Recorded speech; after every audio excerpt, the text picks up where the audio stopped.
Okay, fourth period, we are going to be getting into one of the most important events, I think, in both the U.S.'s history and and Mexico's history. However, it's one of the wars that is probably least talked about in the U.S., and it had huge ramifications. So we are going to be, I mean, you probably figured out we're talking about the Mexican American War.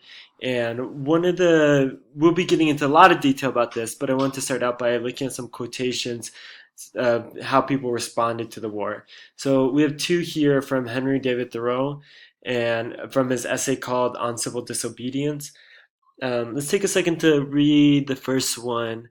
I'm going to pause for like 30 seconds and see and let you read.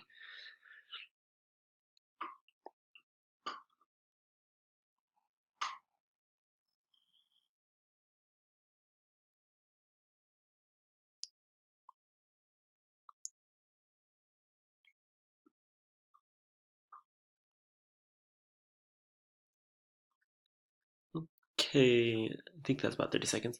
So the first one is kind of saying like there's all these people who are against slavery, but they're not doing anything yet to like do something about it. And he's kind of calling on them to make a stance against what's going on, especially um, like like calling into effect like what are they really standing up for if they can't stand against this war with Mexico. The second quotation is also from Thoreau, and he's saying like we this war isn't about helping everyone. It's just a few individuals in the government who are using this war for their own tool, um, and that it's actually against the will of the people. Let's look at some more responses. So these people are, well, we'll see if they're in favor or against it. So let's look at the first one. As war exists, and notwithstanding all our efforts to avoid it, exists by the act of Mexico herself, we are called upon by every consideration of duty and patriotism to vindicate the rights and the interests of our country.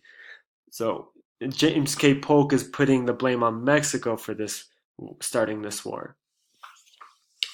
William Lloyd Garrison, you might remember his name. He is a prominent abolitionist, and he says it is not a popular war. It was begun and is carried on against the deep moral convictions of the sober portion of the people.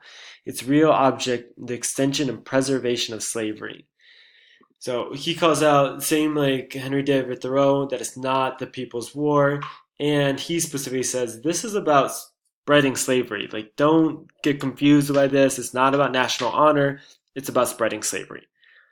A couple other ones. Lincoln, allow the president to invade a neighboring nation whenever he shall deem it necessary to repel an invasion, and you allow him to do so whenever he may choose, to say he deems it necessary for such a purpose, and you allow him to make war at pleasure.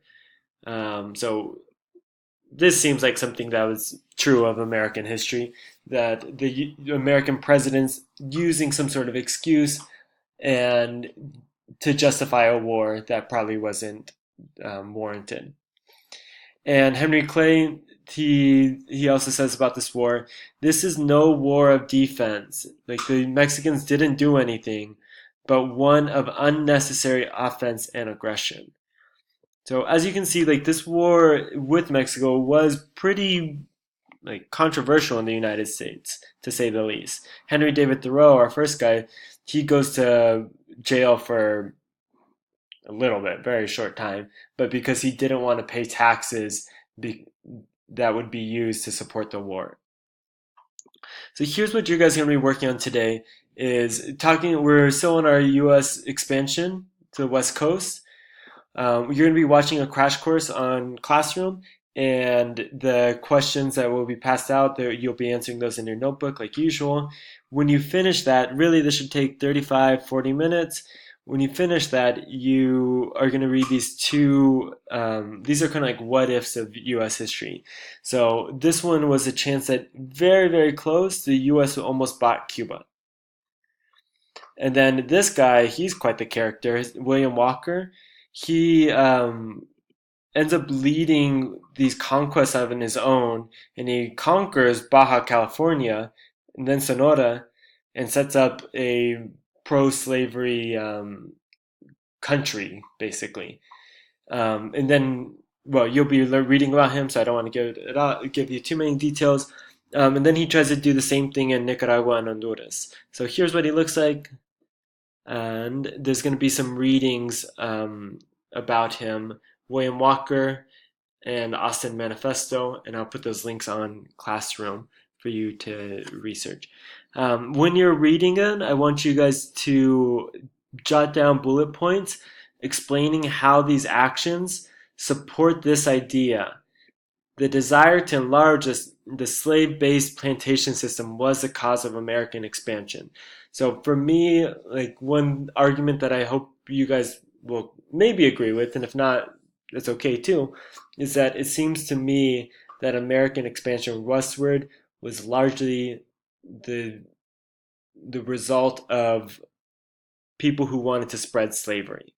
And I think these two guys, or William Walker and the people who wanted to buy Cuba, provide some evidence for that. So I hope you agree with me. If you're short on time, you can divide up the work with your partner. And that is all that I would like for you to be doing today. I think you should get 90% of the way completed with the crash course and these other articles.